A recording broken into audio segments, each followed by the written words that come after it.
네, 안녕하세요. 국제통상법 강의하는 이상혁입니다. 우리가 이번 학기 강의를 시작한 게 바로 엊그제 같은데, 3월 초가 바로 엊그제 같은데 벌써 13번째 강의를 하게 되었습니다. 다들 아시는 것처럼 이번 학기 국제통상법 1과목은 총 14번의 강의가 진행되고요. 그리고 15번째 시간에는 기말고사를 보게 됩니다. 오늘 우리가 13번째 주제로 공정무역을 위한 무역규범 세 번째, 세이프가드에 대한 얘기를 한번 진행해 보도록 하겠습니다. 자, 우리 먼저 지난 시간에 공부했던 내용을 잠깐 살펴보면요. 지난 시간에는 그 보조금, 서브시디, 그리고 보조금에 대한 상계 조치, 카운터 베일링 메저에 대해서 얘기해 보았습니다. 이 페어 트레이드, 공정무역을 담보하는 대표적인 두 가지 제도가 바로 보조금에 대한 상계 조치, 그리고 덤핑에 대한 반덤핑 조치라고 말씀드렸죠. 지난 시간에 우리가 보조금의 개념, 서브시디에 대한 설명을 했고요. 두 번째로 WTO 체제와 보조금 협정, 이 보조금의 문제, 상계 조치의 문제를 다루는 WTO 체제 내에서의 법률 체계에 대해서 공부해 보았습니다.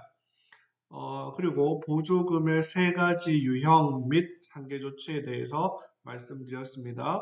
WTO 체제에서는 prohibited라고 해서 금지되는 보조금이 있고 actionable 조치 가능한 보조금이 있고 non-actionable 조치를 취할 수 없는 보조금, 흔히 우리가 뜻을 살려서 허용 보조금이라는 표현을 쓴다고 말씀드렸습니다. 이렇게 해서 우리가 지난 시간에 보조금 그리고 보조금에 대한 상계 조치에 대해서 공부를 해보았습니다.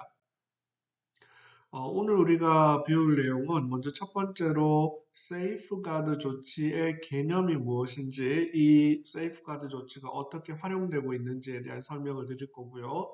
두 번째로는 1995년 1월 1일 이후 출범한 현재 WTO 체제에서 세이프가드가 어떤 법적인 규율을 받고 있는지, 이 세이프가드 협정을 중심으로 기본적인 법률 체계를 공부해 보도록 하겠습니다. 세 번째로 세이프가드 조치를 취하기 위해서는 세 가지의 요건이 충족되어야 하는데요.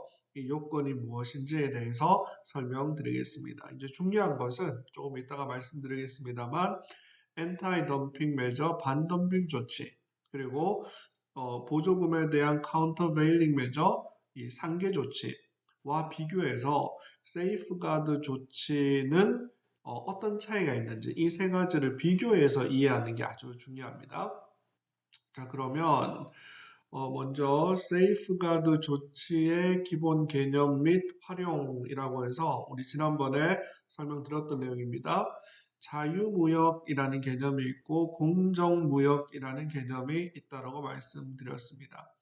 Free Trade, 자유무역을 위해서는 정부의 역할은 가급적 줄여야 되죠. 즉, 개별 기업 시장에 맡기는 것이 늘어나야지만 자유무역이 가능해집니다. 이에 반해서 Fair Trade, 공정무역이라는 것은 자유무역만 하다 보니까 현상적으로 unfair, 불공정한 상황이 벌어지기 때문에 이 불공정한 상황을 개선하기 위해서 정부가 시장에 개입하는 정부의 역할이 중요하게 등장하는 거죠. 국내 사회에서는, 국내법에서는 이 거래, 이 트레이드라는 표현을 국제무역에서는 무역이라는 말로 우리가 흔히 번역하고 국내 사회에서는 트레이드라는 말을 흔히 거래라는 말로 번역한다라고 말씀드렸습니다. 국내법상으로는 국내 사회의 거래를 공정하게 하기 위해서 이 공정거래법, 경쟁법, 소위 말하는 컴피티션 로를 근거로 공정거래위원회라는 정부기관이 국내 사회에서의 거래의 공정성을 확보하기 위한 역할을 담당한다라고 말씀드렸습니다. 국제무역에서는 국가와 국가를 넘나드는 상거래에서는 이 불공정의 대표적인 사례 중에 하나가 바로 덤핑, 우리가 지지난 시간에 배웠죠. 11번째 수업 시간에 배웠습니다. 덤핑이라는 현상이 발생하게 되면 이 불공정함을 덤핑이라는 불공정함을 개선하기 위해서 정부가 엔타이 덤핑 메저 반덤핑 조치를 정부가 취하게 됩니다. 혹은 이 반덤핑 조치의 대표적인 사례가 바로 반덤핑 관세, 엔타이 덤핑 듀티를 부과하는 것이라고 말씀드렸습니다. 또 대표적인 불공정한 행위 중에 서브시디 보조금을 받는 경우가 있죠. 이 보조금에 대해서 수입국 정부는 이 보조금을 받고 해당 국가로 수입된 물건에 대해서 서비스에 대해서 이 상품에 대해서 상계 조치, 카운터베일링 메저를 취할 수 있다고 했습니다. 대표적인 상계 조치 방법이 바로 상계 관세, 보조금에 해당되는 금액만큼의 돈을 관세로 추가로 부과해서 공정성을 확보하는 거죠. 결국은 이 반덤핑 조치도 상계 조치도 주체는 가버먼트가 하는 거죠. 근데 이러한 가버먼트의 역할이 WTO에서 내세운 규칙의 규범에 맞게 정부가 조치를 취해야 한다는 겁니다. 이 덤핑 그리고 서브시디가 대표적인 unfair act, 불공정한 행위이다라고 말씀을 드렸습니다.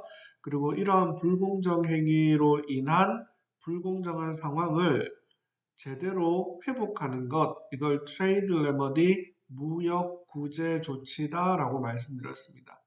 오늘 우리가 배울 내용은 기존의 덤핑 보조금과는 달리 어떠한 불공정한 행위도 벌어지지 않았습니다. unfair practice가 벌어지지 않았고 오로지 수입이 증가했습니다. 즉 수출자의 입장에서는 아무런 잘못을 하지 않았음에도 불구하고 수입국의 입장에서 수입의 증가가 있었다라는 이유만으로 국내 산업을 보호하기 위한 세이프가드 조치를 취할 수 있게 됩니다. 우리말로 세이프가드 조치라는 표현을 쓰는데 영어의 safe라는 말 뜻은 바로 안전하다라는 말이고 가드라는 말은 보호하다, 지키다라는 말이죠. 그러니까 safeguard라는 말 자체가 바로 안전하게 지키는 조치입니다. 무엇을 안전하게 지키는 겁니까? 바로 국내 산업, 국내 생산자, 국내 기업, 국내 산업을 안전하게 지키기 위한 조치가 세이프가드 조치입니다. 이 세이프가드 조치는 덤핑 보조금과 같은 불공정한 행위가 발생하는 것을 요건으로 하지 않고 아무런 불공정 행위가 없었음에도 불구하고 수입의 증가가 있다라면 이외에 몇 가지 요건이 충족된다라면 취할 수 있는 겁니다. 그래서 우리나라에서는 이걸 뜻을 살려서 세이프가드 메저를 세이프가드 조치라고 표현하기도 하고 의미를 살려서 긴급 수입 제한 조치라고 뜻을 살려 번역하기도 합니다. 즉 여기에 이 사실은 본질에 다 나와 있는데요. 긴급, 즉 이 세이프가드 메저는 퍼머넌트한 조치가 아니고요. 아주 예외적으로 긴급한 경우에만 수입의 증가, 이 수입을 긴급하게 제한할 수 있는 조치입니다. 오늘 하나씩 이 개념을 이해해 보도록 하죠. 좀 더 넓은 의미로 무역 구제를 이 반덤핑, 상계 조치, 세이프가드를 모두 합쳐서 트레이드 레머디라고 표현하기도 합니다. 우리나라에서는 반덤핑, 상계 조치 그리고 세이프가드 조치의 이 문제를 담당하는 정부 기관이 무역위원회라고 말씀드렸습니다. 우리 국내법상 불공정 무역행위 조사 및 산업피해 구제에 관한 법률 그리고 관세법에 근거해서 무역위원회가 이러한 무역구제 조치를 취하고 있다고 말씀드렸습니다. 이외에도 무역위원회에서는 지적재산권이 침해된 경우, 원산지 표시 위반이 있는 경우, 허위 과장 표시가 있는 경우, 수입질서 저해 행위 등을 불공정 무역행위로 추가적으로 규정하고 이에 대한 규제 관리 역할도 감독 역할도 무역위원회가 담당하고 있다라고 말씀드렸습니다. 자, 그럼 먼저 세이프가드 조치의 개념부터 한번 이해해 보도록 하죠. 아까 말씀드린 것처럼 영어 safeguard라는 말은 안전하게 지키는 조치라는 말이어서 한국말로 그대로 그런 음가를 따와서 세이프가드 조치라고 표현하기도 하고 경우에 따라 이것을 뜻을 살려서 긴급, 수입, 제한, 조치라고 번역하기도 합니다. 세이프가드 조치의 기본 개념을 보면 수입 상품의 수입량이 절대적으로 또는 상대적으로 증가하여 세이프가드 조치가 발동되기 위한 기본 조건이 바로 뭐냐면 수입 증가입니다. Import increase라는 수입량이 증가되어야 한다라는 조건이 있습니다. 이 부분이 굉장히 중요하죠. 아까 말씀드렸던 우리 지난 시간, 지지난 시간에 배웠던 엔타이 덤핑 매저, 반덤핑 조치 혹은 이 subsidy, 보조금에 대한 카운터베일링 매저, 이 상계 조치의 경우에는 불공정한 행위라는 unfair practice라는 덤핑 혹은 subsidy라는 불공정한 행위가 있어야 되는데 세이프가드 조치에서는 그러한 불공정한 행위의 유무는 상관없고 수입량이 증가해야 된다라는 조건만이 있습니다. 수입량의 증가. 근데 수입량의 증가도 절대적인 양이 증가하는 것뿐만이 아니라 상대적인 양의 증가도 그 발동 요건이 될 수 있다. 두 번째로 세이프가드 조치는 결국은 누구를 안전하게 지키는 거냐 하면 국내 산업을 안전하게 지키는 겁니다. 국내 산업을. 근데 이 국내 산업의 범위를 어떻게 확정하냐 하면 수입 상품과 like product, 동종의 상품을 생산하는 국내 산업, 이건 당연한 거고요.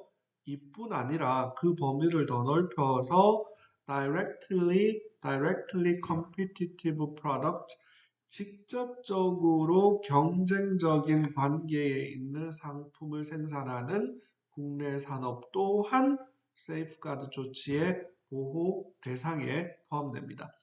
이 긴급 수입 제한 조치, 세이프가드 조치의 보호 대상인 국내 산업은 동종 상품 플러스 직접 경쟁 상품을 생산하는 국내 업체, 국내 산업 이 범위가 꽤나 넓죠.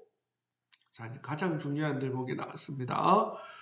이 국내 산업에 무엇이 발생해야 되냐 하면 심각한 피해, serious injury, 심각한 피해를 초래하거나 즉 심각한 피해가 이미 발생하고 있거나 혹은 아직은 발생하지 않았지만 threat, 발생할 위협이 있는 경우에도 이 세이프가드 조치를 취할 수 있습니다. 우리 앞서 이 피해와 관련해서 material injury라고 해서 반덤핑 조치와 관련해서는 실질적 피해 material injury라는 표현을 썼고요. 이 세이프가드 조치에서는 serious injury, 심각한 피해라는 개념을 썼습니다. 피해의 정도가 어느 게 더 센 거죠? 이 어감상? 맞습니다. 바로 이 serious injury가 이 요건이 material injury보다 훨씬 더 높은 수준의 더 넓고 높은 수준의 많은 수준의 피해를 의미하는 겁니다. 즉 반덤핑 조치의 경우에는 덤핑이라는 이미 불공정한 행위를 상대편에 했기 때문에 material injury 그냥 실질적으로 피해만 발생하면 무조건 그 unfair practice에 대해서 조치를 취할 수 있는 겁니다. 이에 반해서 세이프가드 조치는 상대편은 즉 수출하는 입장에서는 아무런 불공정한 행위를 한 게 없습니다. 잘못한 게 없습니다. 그냥 수입이 증가된 것뿐입니다. 따라서 단순히 피해가 벌어졌다라는 사실만으로 세이프가드 조치를 취할 수 있는 게 아니고요. 그 피해의 정도가 serious, 아주 심각해야 합니다. 심각한 피해가 있거나 있을 위협이 있어야 된다. 그 다음 결국 이 제도의 목표는 국내 산업, 이때 국내 산업은 바로 like product, 동종 상품을 생산하는 국내 산업 혹은 competitive product, 직접적으로 경쟁적인 상품을 생산하는 국내 산업을 보호하기 위해 부과되는 긴급 수입 제한 조치를 바로 세이프가드 메저라고 합니다. 이 세이프가드 메저는 예컨대 수입량을 제한하는 쿼타의 방식이 있을 수도 있고요. 혹은 테리프, 기존에 부과했던 관세보다 더 추가적인 높은 관세율을 부과하는 방법도 있습니다. 뭐 양을 제한하는 것, 세금을 더 걷는 것, 관세를 더 걷는 것, 이건 기본적으로 똑같은 방식이죠. 어디에도 똑같죠? 덤핑에서도 활용하는 거고요. 그리고 이 보조금에 대한 상계 조치에서도 양을 제한하거나 혹은 이 금액을 세금을 더 올려서 관세를 더 올려서 이 조치를 시행하기도 합니다. 다음으로 우리나라 무역위원회의 통계 자료를 잠깐 보면요. 세이프가드 관련된 통계 자료가 있는데 94년 이전까지 총 25건이 접수되었고 이 중에 7건은 중간에 신청이 철회되었고 그리고 조사 개시가 1건 일어났고 25건 접수 중에 세이프가드 조치를 승인한 게 바로 16번이나 있었다라는 거죠. 이 전체를 보면 지난 2021년 1월 현재 지금까지 총 34건의 세이프가드 조치에 대한 신청이 대한민국 민간 기업으로부터 무역위원회에 34건의 신청이 제기되었고 이 중에 8건은 중간에 신청 철회가 되었고요. 세이프가드 긍정 판결을 받은 게 바로 22건 그리고 부정 판정을 받은 것도 2건이 있습니다. 마지막으로 우리나라의 세이프가드가 이 조치가 승인된 게 긍정 판정을 받은 게 바로 2001년이네요. 꽤 오래되었습니다.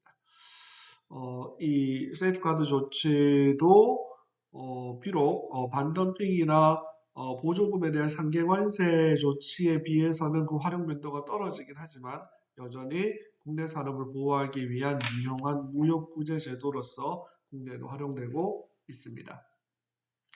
두 번째로 이제 WTO 체제와 세이프가드 협정이라고 해서 WTO 체제에서는 이 긴급 수입 제한 조치, 세이프가드 조치에 대해서 어떤 법규가 적용되고 있는지를 살펴보도록 하겠습니다. 먼저 GATT 1947, 1947년도에 합의된 상품 이 테리프 관세 및 무역에 관한 일반 협정이라는 상품 무역을 규제하는 GATT 1947의 제19조를 보면요. 이 19조의 제목이 Emergency Action. Emergency라는 건 뭔가 보통의 평범한 상황이 아니라 긴급한 상황을 바로 Emergency라고 하죠. 응급한 상황입니다. Emergency Action 이게 바로 응급조치, 긴급조치라는 거죠. 뭐에 대해서? Import of particular product.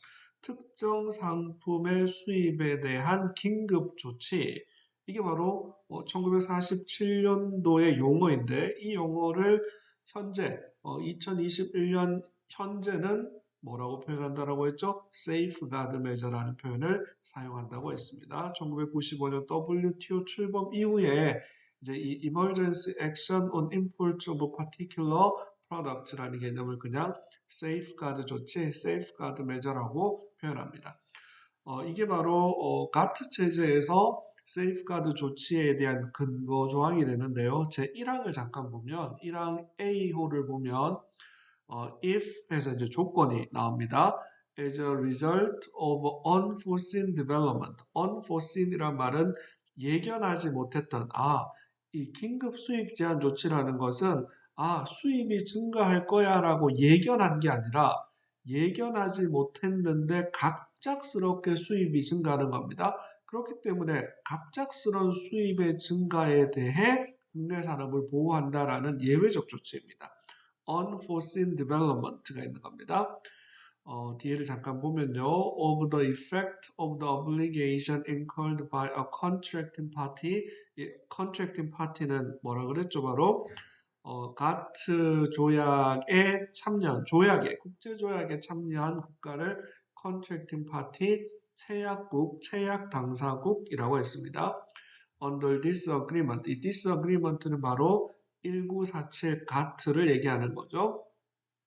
Including tariff concession, tariff concession이란 말은 관세 양허라고 해서 우리 각 체제에서 이 상품에 대해서 우리는 어느 정도의 관세를 매길 거야라는 약속을 concession이라고 표현했죠. 이제 중요한 대목이 나옵니다.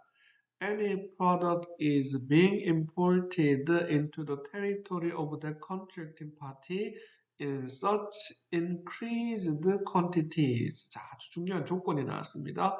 imported increased quantities. 바로 이 세이프가드 조치가 발동되기 위한 전제 조건이 바로 수입량의 증가입니다. 수입의 증가. 그리고 그 밑을 보면요. and 또 조건이 있네요.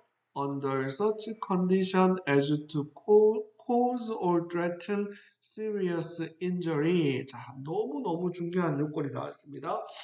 가트 1947 제19조에 따르면 세이프가드 조치, 긴급 수입 제한 조치를 취하기 위한 첫 번째 전제 조건이 바로 수입량의 증가, 수입이 증가해야 된다. 두 번째가 이제 뭐다? serious injury, 심각한 피해를 cause, 현재 야기하고 있거나 혹은 threaten, 야기한 이 위협을 지금은 발생하지 않았지만 심각한 이 injury, 피해를 위협하는 경우, 즉 피해가 현재 발생하고 있거나 장차 발생할 위협이 있어야 된다는 조건이 제기되었는데요. 물론 이 injury의 대상은 누구인가요? domestic producers, 바로 국내 생산자들. 이 국내 생산자 집단을 통칭해서 domestic industry, 국내 산업이라고 표현할 수 있겠죠.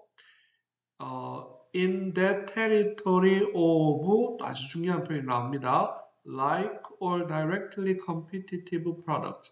이 국내 생산자, 즉 국내 산업의 범위는 수입량이 증가한 그 상품과 like product, 동종의 상품이거나 혹은 directly competitive product, 직접적으로 경쟁 관계에 있는 상품을 생산하는 국내 생산자들, 국내 산업을 지칭한다라고 말씀드렸습니다. 그 뒤에 잠깐 보면요. The contracting party shall be free in respect of such a product and to the extent and for such time as may be necessary 라고 해서 이제 이러한 긴급 수입 제한 조치를 취하는 범위가 어느 정도 수준까지 취할 수 있냐 하면 prevent or remedy such industry, 즉 동종 혹은 직접 경쟁 상품을 생산하는 국내 생산자에게 심각한 피해를 끼치는데 그 피해를 prevent 하거나 remedy 할 수 있는 remedy 하는데 필요한 만큼의 조치를 취할 수 있다라고 되어 있습니다. 바로 방금 우리가 본 가트 1947 제19조 내용이 바로 긴급 수입 제한 조치의 모체가 되는 내용입니다. 자, 한국어로 번역된 부분을 잠깐 같이 보면요. 1947 관세 및 무역에 관한 일반협정 제19조라고 해서 특정 상품의 수입에 대한 긴급 조치, 요즘은 이 말을 그냥 세이프가드 조치, 긴급 수입 제한 조치라고 표현한다라고 했습니다. 둘째 줄에 보면 동종 또는 직접적으로 경쟁적인 상품, 이것을 생산하는 국내 생산자, 국내 산업을 보호하는 게 이 제도의 목적이라고 말씀드렸습니다.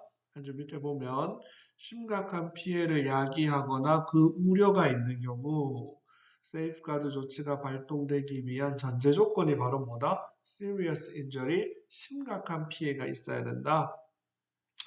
또 다른 요건이 바로 뭐냐면 증가된 물량과 조건 하에서 즉 수입이 증가되어야 한다. 굉장히 중요한 내용이라고 했죠. 무엇과 다르다? 바로 덤핑이나 서브시디라는 불공정한 행위가 있어야 된다라는 조건이 있는 나머지 무역구제제도와 달리 세이프가드라는 무역구제제도는 오로지 수입의 증가만 있으면 된다. 수출국, 수출자의 행위에 있어 공정성 여부는 따지지 않는다. 큰 차이가 있다라고 말씀드릴 수 있습니다. 자, 그러면 우리가 잘 아는 것처럼 이 WTO 체제가 등장하기 전 가트 체제에서는 1947년 가트가 만들어진 이후에 여러 번의 라운드, 즉 다자간 무역 협상 (Multilateral Trade Negotiation이) 있었다라고 했습니다.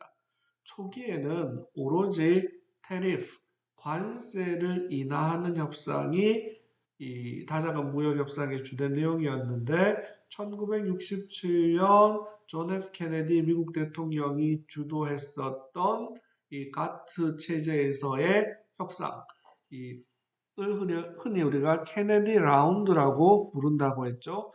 케네디 라운드에서는 이제 관세를 낮추는 것 이외에 비관세 장벽에 대한 논의가 진행되었는데 그 결과로서 엔티 덤핑 코딩, 바로 엔타이 덤핑 코드라고 해서 반덤핑 코드라는 합의문이 처음으로 만들어졌다고 했고요. 반덤핑과 관련해서는 1970년대에 있었던 도쿄 라운드에서도 또 다른 코드가 합의되었다고 했습니다. 또 우리가 지난 시간에 배웠던 것처럼 이 도쿄 라운드에서는 보조금과 관련된 서브시디즈 코드도 합의되었다고 했습니다. 즉 무역구제제도의 대표적인 두 가지 분야인 반덤핑과 보조금과 관련해서는 이미 가트 체제에서 보다 이 가트 1947 이외에 추가적인 합의문, 국제조약이 코드의 형식으로 있었다. 그런데 이제 중요한 건 오늘 우리가 배우는 세이프가드와 관련해서는 세이프가드 코드라는 게 일절 체결된 적이 없다라고 했습니다. 즉 가트 체제에서는 이 긴급 수입 제한 조치인 세이프가드에 대한 기본 원칙만 가트 1947 제19조에 있고 이것에 보다 구체적인 내용에 대한 합의는 없었습니다. 이 말은 반덤핑 보조금에 비해서 세이프가드 조치가 덜 활용되었다는 거죠. 가트 체제에서. 자, 그럼 본격적인 세이프가드 조치에 대한 논의는 WTO 체제의 등장과 함께 시작되는데요. 우리가 잘 아는 것처럼 실체 규범으로서의 WTO의 상품 무역을 다루는 게 바로 부속서 1A에 해당하는 이 가트입니다. 1947 가트의 내용이 그대로 1994 가트로 그대로 승계되어 온 거죠. 따라서 1994 가트의 제19조 내용은 동일하죠. 동일한 1947 가트의 19조가 이제 1994 가트로 그대로 그 내용이 승계되게 됩니다. 이게 오늘날 가트 1994 제19조의 내용이 바로 세이프가드 조치의 가장 모법에 해당되는 상위법에 해당되는 규정이다. 모든 내용은 동일한데 다만 두 번째 줄에 보면 contracting party, 이 contracting party를 1994 체제에서는 이제 무엇으로 해석한다고 말씀드렸습니까? member, 이제 국제조약이었던 1947 가트가 1995년 1월 1일부터는 WTO라는 국제기구로 바뀌었기 때문에 이제는 contracting party를 뭐로 바꾸어서 해석한다? 바로 멤버, 회원국, WTO 회원국이라고 바꾸어서 해석하는 것의 차이가 있고 기본적인 실체적인 내용은 1947의 내용을 그대로 1995년 1월 1일 이후에도 적용한다라고 했습니다. 우리가 1995년 1월 1일 이후로 WTO 체제가 출범되었는데 이 문건을 가트 1995라고 하지 않고 가트 1994라고 하는 이유는 바로 이 연도는 합의를 이룬 이 해를 연을 기준으로 이름을 붙이기 때문입니다. 즉 가트 1947은 1947년도에 합의되었고 그때 발효가 된 거고요. 1994는 1994에 우루과이 라운드 마지막에 합의가 되었고 이게 95년 1월 1일부터 반려하게 된 겁니다. 이해되시죠? 자, 그런데 이제 이 실체 규범과 관련해서 가트 1994 하에 또 여러 개의 부속 협정이 있죠. 그 부속 협정이 바로 이 세이프가드 협정이라는 Agreement on Safeguards라는 게 추가적으로 합의되게 됩니다. 아하, 이제 기본적인 세이프가드 조치를 규율하는 WTO 법체계는 가트 1994 제19조의 내용을 모법으로 해서 그것에 보다 구체적인 내용을 새롭게 세이프가드 협정이라는 것으로 만들게 됩니다. 이 세이프가드 협정을 줄여서 그냥 SG Agreement, SG는 바로 세이프가드의 약자이죠. 그래서 SG Agreement, 세이프가드 협정이라고 일반적으로 표현하기도 하고요. 경우에 따라서는 의미를 풀어서 긴급 수입 제한 조치에 관한 협정이라고 표현하기도 합니다. 자, 그러면 우리 잠시만 쉬었다가 조금 있다가 다시 공부를 진행하겠습니다. 잠시만 쉬도록 하겠습니다.